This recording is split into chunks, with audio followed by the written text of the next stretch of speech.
Hi, everybody. Hi, Josh. Hey, how you doing? Hi, Nicholas. Hey. Hi, Lisa. Hi, Pastor Wendy Waterson. Hello. We're filming today an interview with Pastor Wendy Waterson with my team researching about healing power of Jesus and how it's useful in the mental health field. Today with Pastor Wendy Waterson. Hi, everybody. Greetings. So, how are you today, Pastor Wendy Waterson? I'm very good, and thank you for having me for your video today. Sure. Could you tell me a little bit about your book? Yeah, well, I did bring my book today, A Vision of Healing. It is the story of my personal testimony regarding healing, and it spans 22 years. So my first book had to be about that, and I'm just glad to share it with people. I wrote it to be short because a lot of people are in a panic and really need the word quickly. And when I was studying healing, I was frustrated just having to get through a lot of material. So it's very short, very quick read.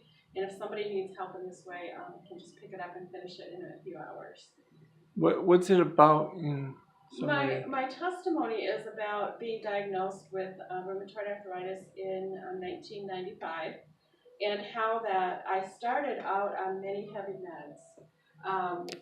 They will hit you real hard with those in the beginning of a diagnosis like that. And I knew nothing about healing through Jesus, so I said, okay, I'm going to do this. Well, quickly, my father started to teach me about healing through the scripture. And over the next 9 months, I really dived into it. I learned a lot from him. And finally, one day, the Lord gave me a word. He was going to speak to me about healing. And the next day, I went to a church service, and he told me in that meeting, today you're healed. Mm-hmm. Now, I came to understand later that means today, any day. Mm-hmm. That means today with a capital T. Like, we're in that through Christ. We're in healing. And I decided it's for me, and I'm going to believe it. And so the next day was Monday, and I took my meds that day, but Tuesday I was done. And so I've never gone back since. It's been a journey of restoration and healing. So, there have been times when I have had some pain and some struggles, but I stayed committed to that decision because I believed God had given it to me. And I did not want to go the route of medication with all the side effects and so on. You feel the medications were giving you like a diminished capacity to do what you needed to do in life, or? I felt I was in danger through the side effects. The heavy meds they prescribe in a situation like that have serious side effects. Right. And especially, they're telling you you're never going to get well anyway. So you're looking at years and years of taking this. Plus, then I went into a severe depression. They wanted me on a anti-anxiety med. I went on a sleeping pill. The first thing I got delivered from was a sleeping pill. And it was purely by the scripture where the word says he gives his beloved sleep. Yeah. And I thought, you know what? I'm going to try this one first. And I said, God, I'm going to believe I'm going to sleep tonight. I did not take my pill, where I had been waking up every hour and sleeping about 2.5 hours a night. I did not take it that night, believed God, spoke the scripture, and I slept for 6 hours. And then went back to sleep for about 3 more hours. And so it was awesome. I have never since that day taken another sleeping pill or, then I got So you had an immediate response then? Yes, immediate. Yeah. Which they say some of these medications can take, weeks to, a couple of months to build up to the right levels and all that. But. Well, by the time I had that encounter where God spoke to me in the church meeting, I had been on the regular meds for the disease for about 9 months. And so when I said yes to the Lord, I'm going to believe you for this, and I decided to go off them, it was like I was still on it.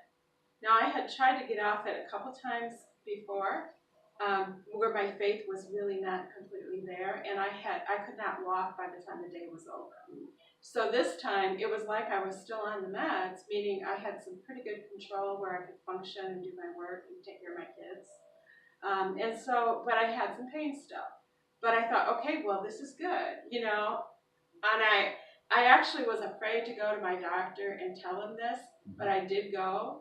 And he said to me, you know what, if that's your decision, he said, I'll be a support for you. That's awesome. And I thought, thank God, because then I can just check in, let him know how I'm doing, but he's not going to pressure me to Right. take these things. So that, I think, is unusual. Well, yeah, it is in the mental health field, and you know they like to prescribe medications always. So it's odd to hear someone say, you know, that they're just, you know, they're supporting you, you know. Exactly. So was that help with inspiration to want to write the book then, huh? Well, yeah. I mean, the story. I've wanted to write it for years and years, you know. But part of that story is just the freedom to believe God and to separate from this just the traditional approach of med. You know, and you're on this cycle where it's hard to get off that. And if you don't have support, it's even harder. You know, and so honestly, after that, I went to the doctor some, and I think you need to hear God. Like, I think, you know, when Peter said to Jesus as he appeared on the water and Peter's in the boat, right? He said, if it's you, bid me to come. And that was one thing I used back then. I said, Lord, if this is really you and healing really is for me today, then bid me to come. And then he spoke to me. And I knew I could get out of the boat. So for you, if an individual is not in the place where maybe they can take that step of faith yet because they need more word, you know, they need more revelation, maybe they'll have to do the traditional for a season. But there'll be that moment when your faith arises, I believe, and God will say, come, you know, and you'll know, I can do this. And I knew when I had my husband take my medication and get rid of it, I knew God was going to catch me. So it was awesome. That's why I wrote the book, too, to just encourage other people with that. Josh, do you have any questions for Pastor Wendy Waterson? Let's say someone comes off of it and, you know, their faith is going forth and they receive a word of prophecy and saying, you know, I believe God is wanting you to take your medicine again. What would you say to that? Every prophecy has to be tested. Every apparent word. You know, some of it is somebody in their flesh responding to your situation. And we know that. We encounter those kind of words. So just take it to the Lord and pray. Mm-hmm. And I would, if I had made the decision to come off and somebody came to me with that word, I would require of the Lord to speak directly to me. Because that's your life. That's your future. He will tell you. And you will have a confirmation to either do the word the person said or stay with what the decision was that you had made. God will confirm it. You'll know in your spirit, man, without a doubt. Yeah. Thank you so much. Yeah. You know, and as a pastor of a congregation over years, I have never told anyone, you know, you're not going to be healed unless you get off your medication. I've never tried to get them to come off their medication, but what I've done is on the other end really teach and train people and get the word of faith going and the word about healing so they can come up to the level where all of a sudden one day they realize, hey, I don't need it anymore. That's my approach on it because, again, you don't want to be trying to influence people before they're ready, right?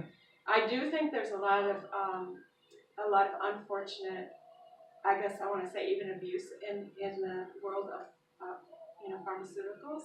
Yeah. I feel like the natural approach is not given enough credibility or space even to present its case.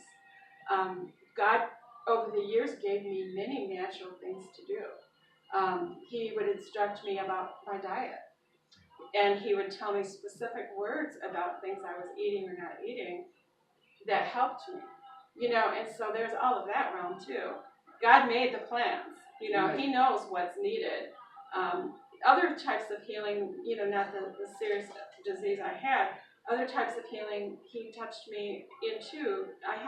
One time I had a rash, and it spread across my whole neck area, and it was so extremely itchy. For a whole month I had this thing. All of a sudden one day I thought, you know what, I should ask God what to do about this.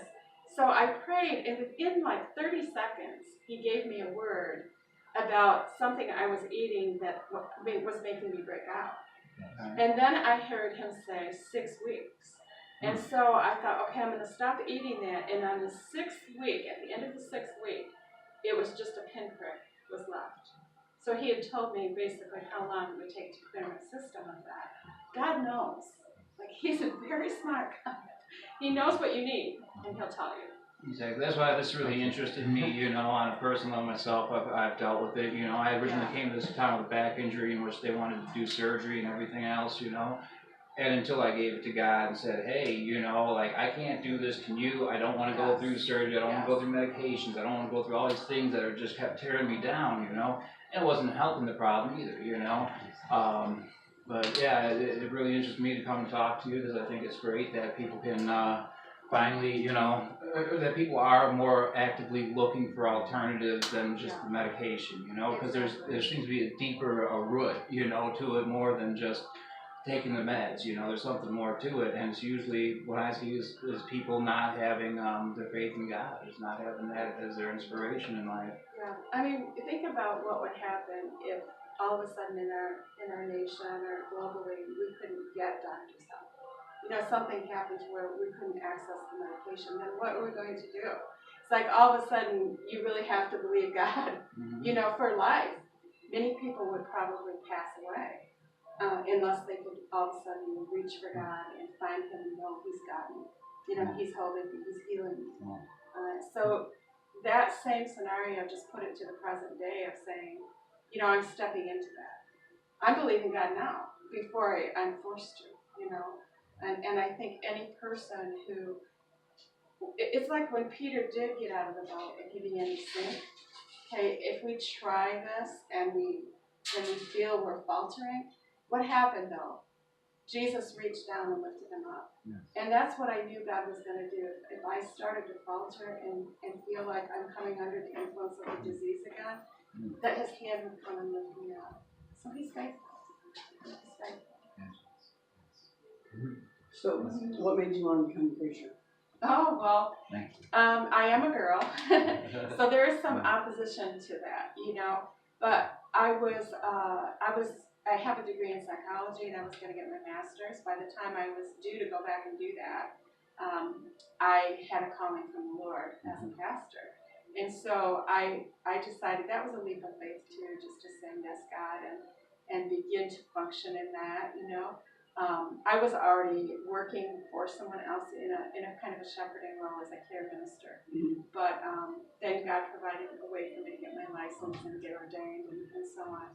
But it's a battle out there, you know.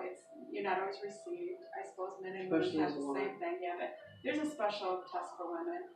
But you know, there are those that are called, and so I just do what the Lord says. Like every day, I just obey the Lord, and that gets me where I need to go when I need to be there.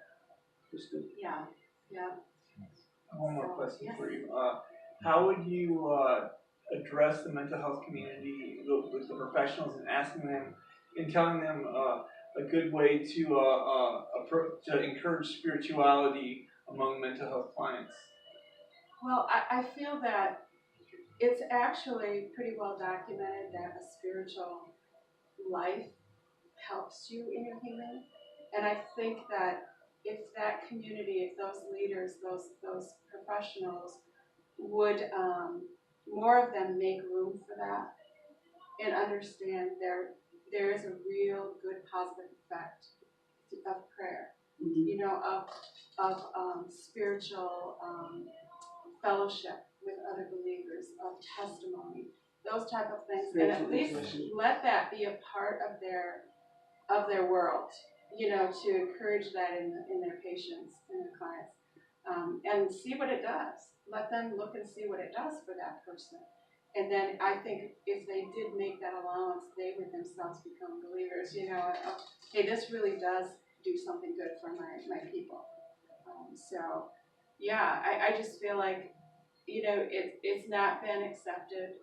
There's a traditional way, and tradition can be a bondage. It can hold you captive. So I would look for maybe more open-mindedness in them to embrace some of the other alternatives. Yeah. Thank you, everybody. Thank you, Lisa. Thank you, Joshua. Thank you, Nicholas. Thank you, Pastor. Yes. Good to see you all today. All right. God bless.